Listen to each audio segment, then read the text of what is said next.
ಶ್ರೀ ಗುರುಭ್ಯೋ ನಮಃ. ಮಾಯಕಾರ ಪ್ರಭುವೇ ನಮಃ. ನಾನು ನಿಮ್ಮ ವಿದ್ವಾನ್ ಮುಗುರು ಮಧು ದೀಕ್ಷಿತ್ ಮಾತಾಡ್ತಾ ಇರುವಂಥದ್ದು. ಎಲ್ಲರಿಗೂ ಮನೆ ತಗೋಬೇಕು, ಮನೆ ಕಟ್ಟಿಸ್ಬೇಕು, ಸೈಟ್ ಖರೀದಿ ಮಾಡಬೇಕು ಅನ್ನುವಂಥ ಆಸೆ ಇದ್ದೇ ಇರುತ್ತೆ. 2026 ಈ ಮಿಥುನ ರಾಶಿಯವ್ರಿಗೆ ಯೋಗ ಇದೆಯಾ ಅಂತ ನೋಡುವಂಥ ಸಂದರ್ಭದಲ್ಲಿ ನೋಡಿ, ಈ ಮಿಥುನ ರಾಶಿಯವರಿಗೆ ಜನ್ಮಗುರು, ಶಾರೀರಿಕ ಪೀಡೆ, ಕಳೆದ 2 ವರ್ಷದಿಂದ ತುಂಬ ಸಫರಿಂಗು.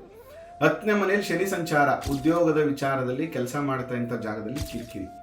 ನೋಡಿ, ಇಲ್ಲಿ ಏನಾಗ್ತಾ ಇದೆ, ಮೇ ತನಕ ಅಷ್ಟೊಂದು ಟೈಮ್ ಚೆನ್ನಾಗಿಲ್ಲ. ಮೇವರೆಗೆ ಸೈಟ್ ಖರೀದಿ ಮಾಡೋಕೆ ಹೋಗೋದು ಅಥವಾ ಇನ್ವೆಸ್ಟ್ಮೆಂಟ್ ಮಾಡೋಕೆ ಹೋಗೋದು ಅಥವಾ ಮನೆ ಕಟ್ಟಲಿಕ್ಕೆ ಪ್ರಾರಂಭ ಮಾಡುವಂಥದ್ದು ಬೇಡ.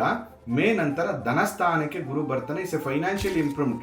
ಯಾವುದೋ ಕಡೆಯಿಂದ ದುಡ್ಡು ಅನುಕೂಲಗಳಾಗ್ತದೆ, ಮತ್ತು ತುಂಬ ದಿನಗಳಿಂದ ಪೆಂಡಿಂಗ್ ಇರುವಂಥ ಕೆಲಸ ಕಾರ್ಯಗಳಾಗುತ್ತೆ. ಸ್ವಲ್ಪ ಫೈನಾನ್ಷಿಯಲ್ ಇಂಪ್ರೂವ್ಮೆಂಟ್ ಆಫ್ಟರ್ ಮೇ ಆಗುತ್ತೆ. ಅದರಿಂದ ಮೇಯಿಂದ ಕಾರ್ತಿಕ್ ಮಾಸ ಅಂದರೆ ಡಿಸೆಂಬರ್ ಒಳಗಡೆ ನೀವು ಮನೆ ಕಟ್ಟಲಿಕ್ಕೆ ಅಥವಾ ಸೈಟ್ ತಗೊಳ್ಳೋಕ್ಕೆ ಪ್ಲಾನ್ ಮಾಡಿದ್ರೆ ಖಂಡಿತ ಒಳ್ಳೆಯದಾಗುತ್ತೆ.